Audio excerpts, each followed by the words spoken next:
So how can you import a PDF to the OneNote app on the iPad? Let's explain that. But if you're new on this channel, make sure you are subscribed to it and therefore you're not going to miss anything important.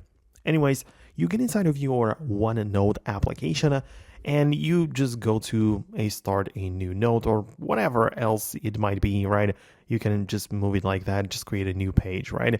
You give it a title, and once you go to the body section, you can just switch from the home view at the top, which lets you customize the text. You can go to the insert mode, which lets you bring in a table, picture, or some other thing. One of the options is either the file right here, or you even have a dedicated PDF button, which can bring in some PDFs.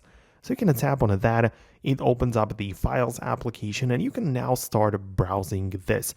Since we clicked on a PDF, only the PDF files can show up in here, which makes it very handy. Like, you don't see any other things in here. You don't see some photos or other things are simply not clickable. You can only import the PDFs.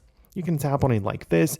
It's going to prepare the file, insert it, and you literally have it right there. So as you can see, we have a little icon. You can even browse it in full screen or adjust the sizing in here if you feel like it's getting too large, right? So you can make it smaller, and you can even do it separately for individual pages. So it is up to you. It works well. Like, it's a great app for taking notes. So if you have any additional questions about this, let me know below in the comments.